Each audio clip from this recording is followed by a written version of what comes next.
Hello students, इस fourth chapter में हमने यहाँ पर आपको पादप जनन की विशिष्ट विधियां पढ़ रहे थे। उस विशिष्ट विधियों में हम यहाँ पर 3 विधियां या 4 विधियां पढ़ चुके हैं। क्या क्या पढ़ी है हमने? असंग जनन हम पढ़ चुके हैं, असंग जनन, अनिषेक बीजता, सूक्ष्म प्रवर्धन और कायिक प्रवर्धन। इन चारों विधियों के बारे में हम इस चैप्टर के अंतर्गत पढ़ चुके हैं। अब हमारे पास एक नया टॉपिक आता है, इसमें बहुभ्रूणता, यानी एक से ज्यादा भ्रूण। ठीक है, उसे हम क्या कहते हैं? बहुभ्रूणता। तो इस चैप्टर को आज हम हमारे इस वीडियो के अंतर्गत पढ़ेंगे। बहुभ्रूणता मोस्टली हम क्या देखते हैं? सामान्यतः हम ये देखते हैं कि एक बीज के अंदर एक ही भ्रूण रहता है, लेकिन यहाँ बहुभ्रूणता से मतलब है कि एक बीज के अंदर अधिक भ्रूण, एक से अधिक भ्रूण जब होते हैं, एक से अधिक भ्रूण जिसमें पाए जाते हैं, उसे हम क्या कहते हैं? बहुभ्रूणता। इसकी डेफिनेशन एग्जामिनेशन में अक्सर आती है कि बहुभ्रूणता क्या होती है। तो एक बीज में एक से अधिक भ्रूणों की उपस्थिति या एक से अधिक भ्रूणों के विकसित होने की क्रिया बहुभ्रूणता कहलाती है। ठीक है, मोस्टली जब हम बीज उगाते हैं तो बीज में क्या होता है? एक ही वो भ्रूण अंकुरित होकर प्लूमूल और क्या बनाता है? रेडिकल बनाता है ना। तो ये एक ही भ्रूण विकसित होता है, लेकिन जब एक बीज के अंदर बहुत सारे भ्रूण अगर विकसित होते हैं तो इस प्रक्रिया को हम क्या कहते हैं? बहुभ्रूणता। ठीक है, तो बहुभ्रूणता क्या हुई कि एक बीज के अंदर, एक बीज में एक से अधिक भ्रूणों के विकसित होने की क्रिया बहुभ्रूणता कहलाती है। अब है कि ये बहुभ्रूणता जो है ये किस तरह के प्लांट्स में, तो अगर हम अनावृत बीजी की बात करें, अनावृत बीजी किसको कहते हैं? जिम्नोस्पर्म वाले प्लांट। तो अनावृत बीजों में सामान्यतः पाई जाती है, बहुत सारे प्लांट्स में ये सामान्यतः बहुभ्रूणता पाई जाती है।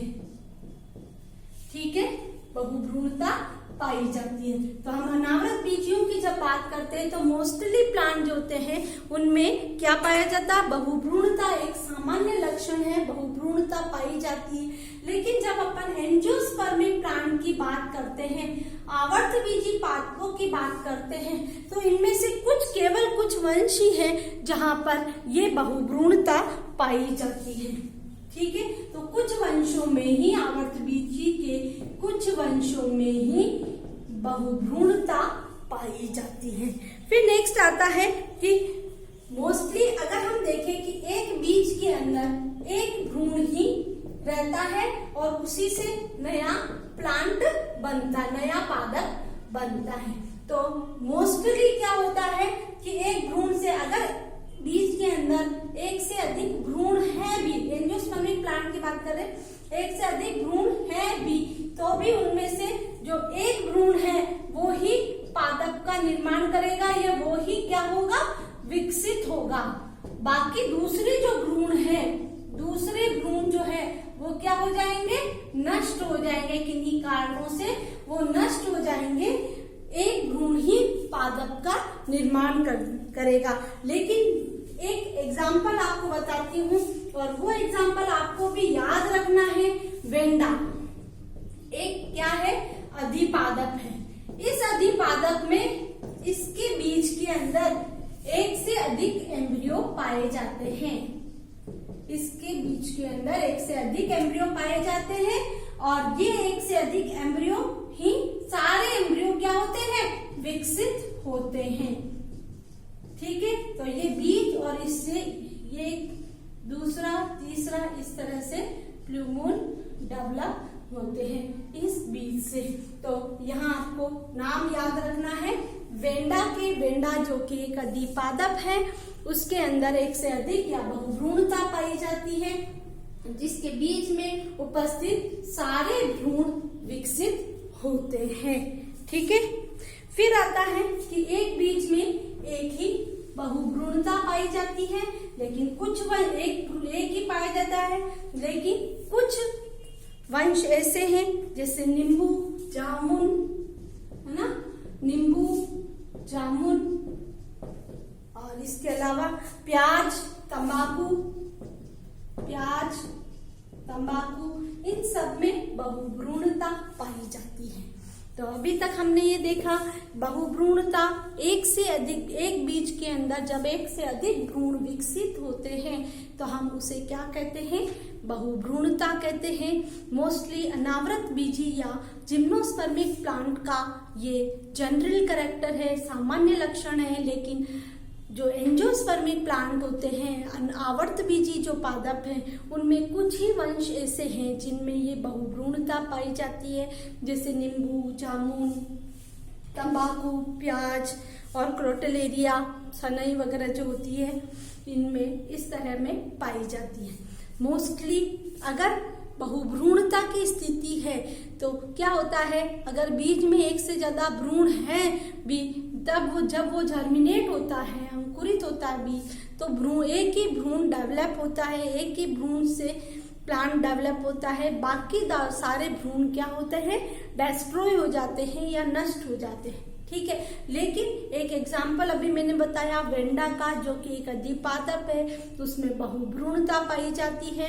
और ये बहुभ्रूणता जो पाई जाती है, ये बहुभ्रूणता उसमें जब वो बीज अंकुरित होता है तो अंकुरित होने के बाद सारे भ्रूण विकसित हो जाते हैं, सारे भ्रूण डेवलप हो जाते हैं। ठीक है, तो एक से अधिक परिपक्व भ्रूण पाए जाते हैं वेंडा के अंदर। अब हम देखते हैं कि इसकी डिस्कवरी किसने की, है ना, खोज। हम खोज की बात करें, सबसे पहली बात करते हैं, ये नाम याद रखना आप, एंटोनी वान ल्यूवेनहोक। एंटोनी वान ल्यूवेनहोक ने संतरे के बीजों में सबसे पहले, है ना, बीजों में बहुभ्रूणता की खोज की। एंटोनी वान ल्यूवेनहोक, जिसने सबसे पहले जीवित कोशिका को देखा था, उसी ने, एंटोनी वान ल्यूवेनहोक ने संतरे के बीजों में सबसे पहले बहुभ्रूणता की खोज की। इनका ईयर है 1719 में। ठीक है, तो बहुभ्रूणता की खोज एंटोनी वान ल्यूवेनहोक ने 1719 में संतरे के बीजों के अंदर बहुभ्रूणता की खोज की। आपको ये नाम याद होना चाहिए, क्योंकि बहुभ्रूणता से रिलेटेड अगर छोटा क्वेश्चन आता है तो आपको बहुभ्रूणता की परिभाषा पूछी जाती है, या एंटोनी वान ल्यूवेनहोक या उनकी खोज के बारे में पूछा जाता है। तो आपको यहाँ पर ये ध्यान रखना है कि ये क्या है, इसकी खोज जो है, बहुभ्रूणता की खोज एंटोनी वान ल्यूवेनहोक ने की। और किसमें की, संतरे के बीजों में की। अब हमारे पास ये रीजन आता है कि ये बहुभ्रूणता जो है किस कारण से होती है। बहुभ्रूणता के कारण, आवर्त बीजी पादपों में बहुभ्रूणता के कारण, किस कारण से होती है ये बहुभ्रूणता। ठीक है, तो बहुभ्रूणता के 4 कारण हैं। पहला है जब युग्मनज बनता है या जब प्राक भ्रूण बनता है, युग्मनज या प्राक भ्रूण में, प्रो एम्ब्रियो जब बनता है प्राक भ्रूण में विदलन से, विदलन से मतलब उनमें विभाजन से। ठीक है, जब युग्मनज बना, ये युग्मनज, इस युग्मनज में पहला विभाजन, इससे ये यहाँ पर निलंबक का निर्माण करेगी ये कोशिकाएं। अब इसमें विभाजन होते हैं तो इसकी कोशिश में अलग अलग पिंड बन जाते हैं और हर एक पिंड नया एम्ब्रियो बना लेता है, नया भ्रूण बना लेता है। तो इस कारण से हो सकती है, या इस तरह का जो एक पिंड बन जाता है, प्राक भ्रूण जो बन जाता है, हम इसको अभी डिटेल में पढ़ेंगे इसमें कि क्या चीज है। प्रागभ्रूण बन जाता है। इन प्रागभ्रूण में क्या होता है, विभाजन होने लग जाता है, जैसे कुछ अतिवृद्धियां निकल जाती है और हर एक अतिवृद्धि, निकली हुई अतिवृद्धि नया भ्रूण बनाने का काम कर लेती है। तो हमारे पास ये है कि बहुभ्रूणता का कारण क्या है, युग्मनज या प्रागभ्रूण में विभाजन से या विदलन से बहुभ्रूणता उत्पन्न होती है। दूसरा हमारे पास कारण है कि भ्रूण कोश में उपस्थित अन्य कोशिकाओं से भ्रूण की उत्पत्ति। भ्रूण कोश हमने देखा है, ये भ्रूण कोश जिसमें 7 कोशिकाएं होती हैं। मोस्टली भ्रूण की उत्पत्ति किससे होती है, इस अंड कोशिका से होती है, ठीक है। लेकिन अगर हम देखें कि ये जो सहायक कोशिकाएं हैं, इनसे भ्रूण की उत्पत्ति हो जाए, या फिर ये प्रतिमुखी कोशिकाएं हैं, इनसे भ्रूण की उत्पत्ति हो जाए, तब भी ज्यादा भ्रूण बनेंगे। तो दूसरा हमारे पास हो गया, अंड कोशिका के अलावा, अंड कोशिका के अलावा भ्रूण कोश में उपस्थित, भ्रूण कोश में उपस्थित दूसरी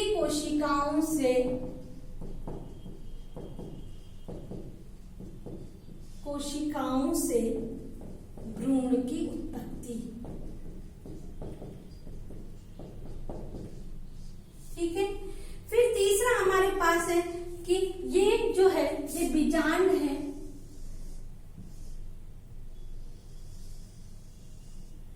तो बीजांड भ्रूण कोश के अलावा बीजांड की ये यहाँ के ऊपर की कोशिकाएं, जिसे हम क्या कहेंगे, बीजांडकाय, और ये क्या है, अध्यावरण है।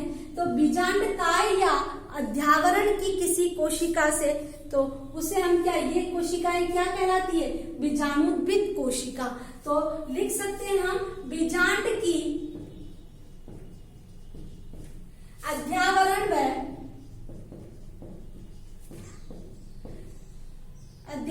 व बीजांडकाय की कोशिकाओं से, बीजांडकाय की कोशिकाओं से भ्रूण की उत्पत्ति हो।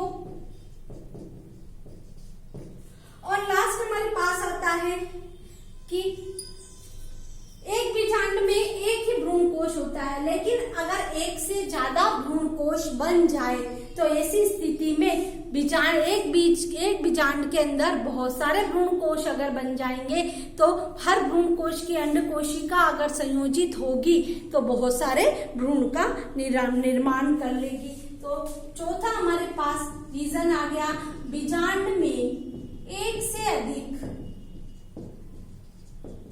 भ्रूण कोश के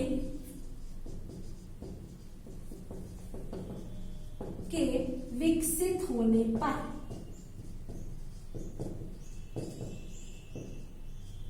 बीजांड में एक से अधिक भ्रूण कोश के विकसित होने पर, तो बहुभ्रूणता के कारण पहला है, कोई भी युग्मनज जो बना, युग्मनज की कोशिकाओं में विभाजन से या युग्मनज से जो प्रो एम्ब्रियो बना है, प्राक भ्रूण जो बना है, उसकी कोशिकाओं में विभाजन से उनकी अतिवृद्धियां निकल जाए, या वो पिंड में अलग हो जाए, या उससे वो तंतु निकल जाए और हर एक तंतु एक नया भ्रूण बना ले, तो उससे, या अंड कोशिका के अलावा इन सहायक कोशिकाओं से या प्रतिमुखी कोशिकाओं से बीजांड अगर बनता है।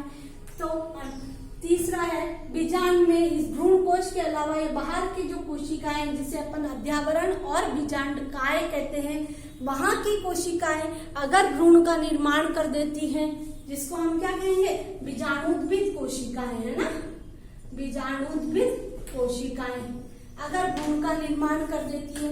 और लास्ट हमारे पास आता है, बीजांड में एक से अधिक भ्रूण कोश के विकसित होने पर, अगर बीजांड में भ्रूण कोश ही एक से ज्यादा बन जाए तो हर एक भ्रूण कोश से नया एम्ब्रियो बनेगा। ये थे हमारे कि बहुभ्रूणता के क्या कारण हो सकते हैं। अब हमारे पास आता है नया टॉपिक, आता है बहुभ्रूणता का वर्गीकरण। बहुभ्रूणता को हम 4 भागों में बांट सकते हैं, उसका वर्गीकरण हम 4 भागों में कर सकते हैं।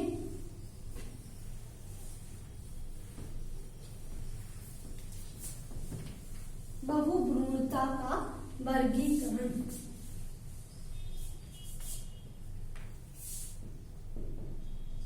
बहुभ्रूणता का वर्गीकरण।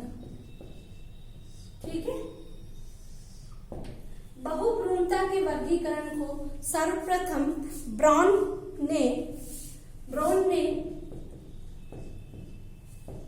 वैज्ञानिक ने भ्रूण की इस तरह की बहुभ्रूणता पाई जाती है कि बीजांड में बहुत सारे भ्रूण पाए जाते हैं। इस आधार पर, इन लक्षणों के आधार पर उन्हें कि बीजांड के हिस्सों की प्रकृति कैसी है, बीजांड किस तरह का है, उसके आधार पर बहुभ्रूणता को 4 भागों में बांटा है।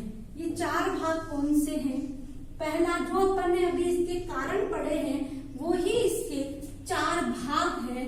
सबसे पहला है विदलन बहुभ्रूणता। विदलन बहुभ्रूणता। दूसरा हमारे पास है अंड कोशिका के अलावा भ्रूण कोश की दूसरी कोशिकाओं से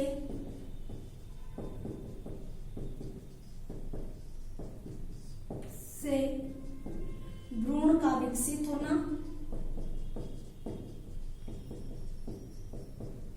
होना। अभी हमने इसी के कारण पढ़े थे।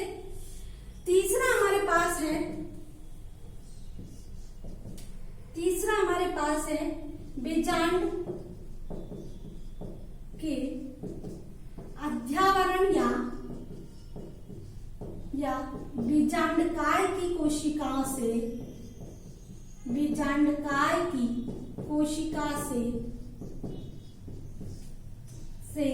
भ्रूण का विकसित होना।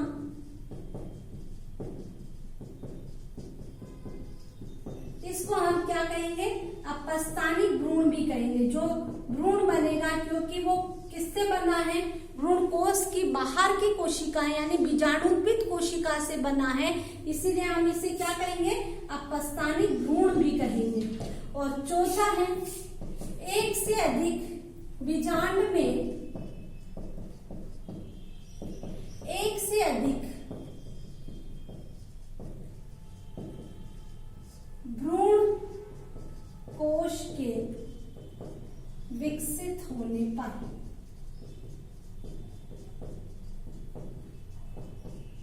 बीजांड में एक से अधिक भ्रूण के विकसित होने पर विदलन बहुभ्रूणता, ये युग्मनज हुआ या प्राक भ्रूण हुआ या हम उसको कह सकते हैं निषिप्तांड हुआ, है ना। इनकी कोशिकाओं में इस तरह का विभाजन होता है जिसके फलस्वरूप ये 1 या 2 या इससे अधिक टुकड़ों में टूट जाता है, जिससे हो जाती है। और वो टुकड़ा जो टूटा हुआ है, हर एक टुकड़ा क्या बनाएगा? एक भ्रूण का निर्माण करेगा। उसको हम कहेंगे विदलन बहुभ्रूणता। तो यहाँ तक हमने इसके प्रकार देखे। हम इस प्रकारों का वर्णन हमारे अगले वीडियो के अंतर्गत करेंगे। तो हमारे नेक्स्ट वीडियो में हम इस बहुभ्रूणता के वर्गीकरण को थोड़ा सा डिटेल में देखेंगे कि किस तरह का वर्गीकरण है, ये किस तरह हम इसको बांट सकते हैं। ये एक अच्छा क्वेश्चन है जो आपके अगर नीट के एग्जाम में भी इससे रिलेटेड क्वेश्चंस आते हैं, तो आप इसको अच्छे से पढ़िए। Thank you watching for this video.